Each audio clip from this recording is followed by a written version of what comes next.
Shalom, saudara-saudara yang dikasihi Tuhan, jemaat GPI MT Haryono Tangerang. Ada sukacita? Haleluya. Apapun yang kita alami saat ini, kita ada sebagaimana ada, semuanya semata-mata hanya anugerah Tuhan. Pada hari ini, kita merayakan Paskah, satu perayaan yang besar bagi umat Kristen di seluruh dunia ini, karena Paskah adalah satu perayaan di mana Tuhan melawati manusia dan Tuhan berkarya menghapus dosa-dosa manusia lewat Tuhan Yesus Kristus. Nah, saudara-saudara yang dikasihi Tuhan, sebelum saya membawakan renungan, mari kita berdoa. Bapa kami yang di surga, kami bersyukur pada hari ini, walaupun kami berada di tempat yang berbeda-beda, tetapi karena teknologi kami bisa beribadah bersama dan merayakan Paskah bersama pada hari ini. Suatu hari yang besar, suatu hari yang luar biasa buat kami yang percaya kepadamu. Sebentar kami akan dengar firman Tuhan, kiranya Tuhan mengurapi kami semua. Tuhan, bukakan rahasia firman-Mu, Tuhan berkati kami dengan firman-Mu, urapi hamba-Mu, supaya cakap untuk menyampaikan apa yang Tuhan mau bagi kami semua. Terima kasih, di dalam nama Tuhan Yesus Kristus, kami berdoa dan mengucap syukur. Haleluya, amin. Tema khotbah saya hari ini adalah, apa arti kebangkitan Tuhan Yesus bagi kita? Apa arti kebangkitan Tuhan Yesus bagi kita? Mari kita langsung buka Alkitab kita dari Lukas pasal 24 ayat yang ke-5b sampai dengan yang ke-8 seperti ini. Mengapa kamu mencari Dia yang hidup di antara orang mati? Ia tidak ada di sini. Ia telah bangkit. Ingatlah apa yang dikatakannya kepada kamu ketika Ia masih di Galilea, yaitu bahwa Anak Manusia harus diserahkan ke tangan orang-orang berdosa dan disalibkan, dan akan bangkit pada hari yang ketiga. Maka teringatlah mereka akan perkataan Yesus itu. Jadi saudara-saudara yang kasih Tuhan, kebangkitan Tuhan Yesus membuktikan yang pertama ya, kebangkitan Tuhan Yesus membuktikan bahwa kita memiliki Allah yang hidup. Murid-murid telah salah, saudara-saudara. Mereka pergi ke kuburan, dikira Tuhan Yesus masih di sana. Tuhan tidak bisa dibendung dengan pekuburan, saudara-saudara. Tuhan sudah bangkit seperti yang Dia katakan sendiri. Dia tidak ada yang di sini. Dia sudah bangkit. Saudara-saudaraku, karena Tuhan sudah bangkit membuktikan bahwa kita memiliki Allah yang hidup. Pada zaman Nabi Elia melayani, saudara-saudara, terjadi kekeringan yang luar biasa karena tidak ada hujan beberapa tahun lamanya. Dan akhirnya waktu itu Nabi Elia ditemui oleh Raja Ahab yang waktu itu menyembah kepada Baal, saudara-saudara, bersama istrinya bernama Isabel itu. Elia menyetujui untuk bertemu di Gunung Karmel dan mengadakan suatu perlombaan. Siapa Allah yang menjawab dengan api, dialah Allah yang hidup. Dan waktu itu mulai nabi-nabi Baal, saudara-saudara, mereka mulai menari-nari, mereka memanggil-manggil, tapi tidak ada jawaban. Tapi tidak ada api yang turun. Elia mulai mengeledek mereka, saudara-saudara. Mungkin Tuhanmu lagi ada urusan. Mungkin Tuhanmu lagi tidur. Berteriak lebih keras lagi, panggil lagi yang lebih keras. Akhirnya mereka menoreh-noreh badannya, saudara-saudara. Tetapi Tuhan yang mereka sembah, Baal itu, saudaraku, tidak memberi jawaban apapun. Setelah itu, saudaraku, Elia tampil. Elia memperbaiki mezbah yang sudah berantakan, menggambarkan iman orang Israel yang sudah kacau, saudara-saudara. Ya, Elia pernah berkata bahwa sampai berapa lama lagi kamu menyembah Tuhan? Mengapa hatimu bersabar? Kalau Tuhan itu Allah, sembahlah Dia. Kalau Tuhan itu Baal, sembahlah Dia. Mereka ragu-ragu, saudaraku, orang Israel pada waktu itu. Akhirnya ketika Elia datang tampil sesera, dia menyuruh mezbah itu dibetulkan dulu, ya, seolah-olah kayak hati orang Israel yang sudah nggak karu-karuan itu, saudaraku, harus restorasi lagi, saudaraku ya. Mezbah sudah dibetulkan, lalu kayu bakar ditaruh di situ, korban bakarnya ditaruh di situ, saudaraku. Lalu Elia berdoa. Dan ketika Elia berdoa, saudaraku, semua korban itu, saudaraku, dibakar dengan api oleh Tuhan, dengan api yang datang dari surga. Dan akhirnya orang Israel, Tuhan itulah Allah, Tuhan itulah Allah, Tuhan itulah Allah. Jadi saudaraku, kita memiliki Allah yang hidup. Kebangkitan Tuhan Yesus membuktikan bahwa kita memiliki Allah yang hidup. Karena kita memiliki Allah yang hidup, saudara-saudaraku, kita bisa berdoa kepadanya. Karena tidak ada yang mustahil bagi Tuhan. Karena Dia adalah Allah kita yang hidup. Puji Tuhan. Hal yang kedua, saudara-saudaraku, kebangkitan Tuhan Yesus membuktikan bahwa maut telah dikalahkan. Yang kedua, kebangkitan Tuhan Yesus membuktikan bahwa maut telah dikalahkan. Di dalam kitab 2 Timotius 1 ayat 10 dikatakan, dan yang sekarang dinyatakan oleh kedatangan Juru Selamat kita Yesus Kristus, yang oleh Injil telah mematahkan kuasa maut dan mendatangkan hidup yang tidak dapat binasa. Saudaraku, kebangkitan Tuhan Yesus membuktikan bahwa maut telah dikalahkan. Ayat ini berkata, oleh Injil Juru Selamat kita Yesus Kristus, yang oleh Injil telah mematahkan kuasa maut. Dan bukan hanya mematahkan kuasa maut, saudaraku, tetapi juga mendatangkan hidup yang tidak dapat binasa. Tuhan pernah berkata, akulah jalan kebenaran dan hidup. Hidup yang bukan biasa, saudaraku. Hidup yang bukan hidup seperti sekarang ini, saudaraku. Hidup yang sekarang ini dalam dunia ini adalah hidup yang sementara. Hidup yang dibatasi yang namanya umur. Hidup yang dibatasi oleh tempat dan waktu. Suatu saat akan berhenti, dibatasi umur kita. Tetapi Tuhan menjanjikan, akulah jalan kebenaran dan hidup, tidak seorang kepada Bapa kalau tidak melalui aku, saudara. Yaitu hidup yang tidak dapat binasa, hidup selama-lamanya bersama dengan Tuhan.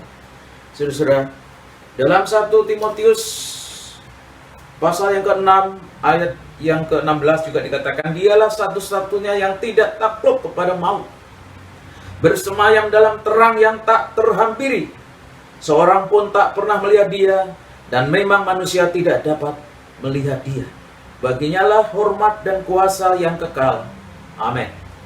Jadi saudaraku, satu-satunya yang tidak takluk kepada maut adalah Tuhan. Siapapun manusia, sehebat apapun manusia yang hidup di dalam dunia ini, pasti takluk dengan yang namanya maut atau kematian, saudaraku. Nggak ada yang orang hidup terus, nggak ada. Ya, satu-satunya yang tidak takluk kepada maut adalah Tuhan. Karena Tuhan juga bersemayam dalam terang yang tak terhampiri. Saudaraku yang luar biasa. Kita pada hari ini boleh bersyukur karena Tuhan telah mematahkan kuasa maut dan juga dikatakan mendatangkan hidup yang tidak dapat binasa. Saya yakin dan percaya, ya, jemaat yang dikasih Tuhan, jemaat GPM Terong yang dikasih Tuhan, kita semua akan ada bersama-sama dengan Tuhan Yesus untuk selama-lamanya. Ada di dalam hadirat Tuhan, ada di dalam kemuliaan Tuhan. Kita sudah akan mengalami hidup yang sesungguhnya, hidup yang sejati, tidak seperti hidup yang sekarang ini, yang penuh dengan tantangan, yang penuh dengan tetesan air mata, yang penuh dengan, saudaraku, banyak perkara, problema, penuh dengan masalah, penuh dengan hal-hal yang saudara-saudara kita tidak inginkan.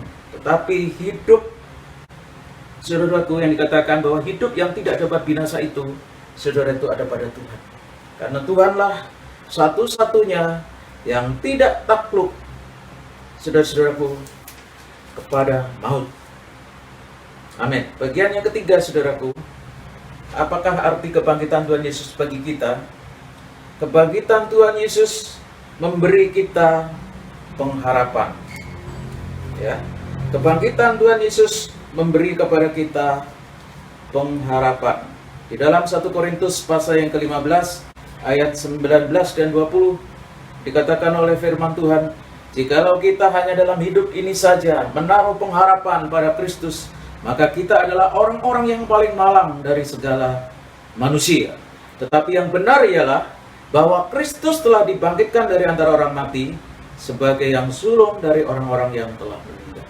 Saudara, kalau kita ikut Tuhan hanya karena perkara-perkara jasmani, hanya perkara-perkara jabatan, hanya perkara-perkara makan, hanya perkara-perkara duniawi ini, saudara, kita ini dikatakan adalah orang yang paling malang dari segala manusia. Nah, ketika kita ikut Tuhan, saudara, harusnya kita punya pengharapan. Kebangkitan Kristus memberikan kita pengharapan. Kenapa? Dia, saudaraku, sudah memberikan kepada kita janji-janji yang indah, bahwa suatu saat kita akan bersama dengan Dia untuk selama-lamanya. Ya, saudaraku. Di dalam Ibrani pasal 6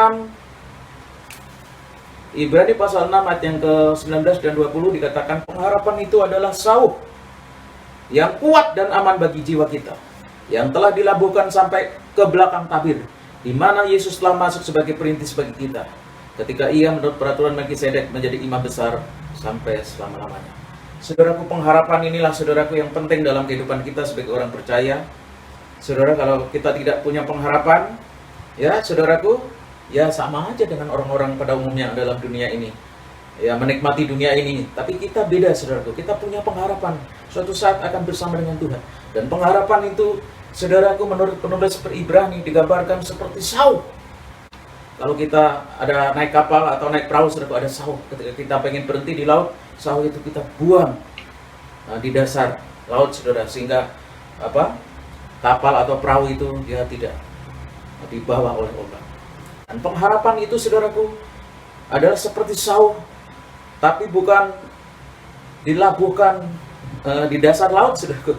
Di sini dikatakan pengharapan itu suatu sauh yang kuat dan aman bagi jiwa kita, yang telah dilabuhkan sampai ke belakang tabir, ya, di mana Yesus telah masuk sebagai perintis bagi kita. Jadi kalau kita punya pengharapan, saudaraku, pengharapan itu adalah seperti sauh yang kuat yang sudah dilabuhkan di belakang tabir. Pada waktu zaman dulu orang beribadah di kemah sembahyang, saudaraku, ada 3 ruangan: tempat pelataran, tempat suci, tempat maha suci. Dan di antara tempat suci dan tempat maha suci itu dibatasi tabir yang tebal sekali. Menurut para orang yang pintar, saudaraku, bahwa tabir itu hanya bisa robek kalau ditarik oleh 4 ekor kuda, ke kanan 2 kuda, ke kiri 2 kuda, baru robek, karena itu tabir itu tebal sekali. Tetapi aneh, ketika Tuhan Yesus, saudara-saudaraku, menyerahkan nyawanya di atas kayu salib, tiba-tiba tabir itu terbelah dari atas ke bawah, terbuka, seolah-olah dikatakan sekarang kalau mau masuk ke ruangan maha suci boleh, karena Yesus sudah masuk ke sana, seolah-olah seperti itu, saudara. Karena kalau zaman dulu hanya imam besar yang boleh masuk ke tempat maha suci itu, ya, itu pun karena takut kalau imamnya ada salah, ya, imamnya biasanya harus membawa lonceng kalau masih ada bunyi. Kalau nggak ada bunyi, takut imamnya meninggal di tempat maha kudus itu, saudaraku, ya. Jadi pengharapan kita sudah masuk ke situ. Tuhan Yesuslah yang pertama kali masuk ke situ ketika Dia mati. Ya Bapa, aku serahkan nyawaku, langsung tabir bait Allah terbelah menjadi 2. Saudara-saudaraku, tempat maha suci itu sudah ada di situ, ya, saudara-saudaraku. Jadi pengharapan itu begitu luar biasanya.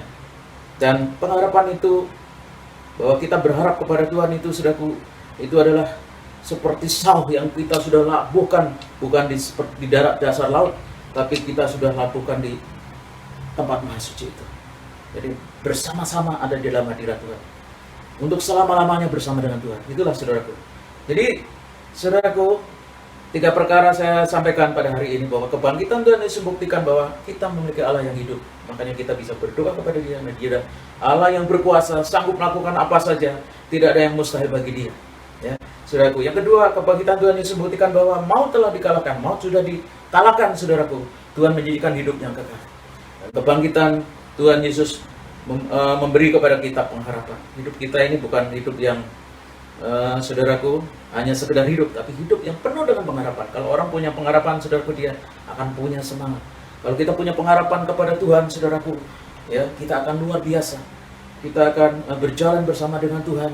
Ada sesuatu yang ini kita capai, karena ada sesuatu yang kita harapkan, saudaraku, dari Tuhan. Yaitu, saudaraku, kita akan bersama dengan Tuhan untuk selama-lamanya, hidup dalam kemuliaan bersama dengan Tuhan, yang tidak dibatasi oleh ruang dan waktu, yang tidak dibatasi oleh umur, saudaraku, tapi kita akan bersama-sama dengan Tuhan untuk selama-lamanya. Jadi saudaraku, mari kita bersuka cita di hari Raya Paskah ini, ya, di mana hari Raya Paskah ini juga adalah hari raya yang sangat penting di dalam kehidupan kita sebagai umat percaya. Sebab itu kita patut merayakannya, kita patut bersuka cita, dan kita patut bersyukur kepada Tuhan. Puji Tuhan, kiranya renungan ini jadi berkat bagi kita. Mari kita berdoa. Bapa di surga, kami bersyukur, kami mengucap syukur kepada Engkau ya Tuhan, karena Engkau pada hari ini telah memberkati kami semua, sehingga kami walaupun berada di tempat yang tidak sama, di tempat yang berbeda-beda, tapi kami bisa bersatu di dalam roh untuk merayakan hari raya Paskah, di mana Engkau sudah mati, tetapi Engkau juga sudah bangkit, mengalahkan kematian, memberikan pengharapan.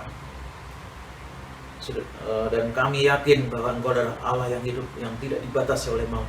Engkau adalah Allah yang perkasa, Engkau ada yang luar biasa. Engkau sanggup melakukan apa saja, dan tidak ada yang mustahil bagi Engkau ya Tuhan. Terus sebabnya kami bangga menjadi anak-Mu, dan selama ada dalam dunia ini kami akan berjalan di jalan-jalan Tuhan. Dan kami yakin sesuai dengan apa yang kami harapkan, suatu saat kami akan bersama-sama dengan Tuhan untuk selama-lamanya, di mana nanti harapan kami sudah terwujud, dan kami akan hidup di dalam kasih Tuhan untuk selama-lamanya bersama dengan Tuhan. Terima kasih, di dalam nama yang ajaib, dalam nama Tuhan Yesus Kristus, kami sudah berdoa dan mengucap syukur. Haleluya. Amin.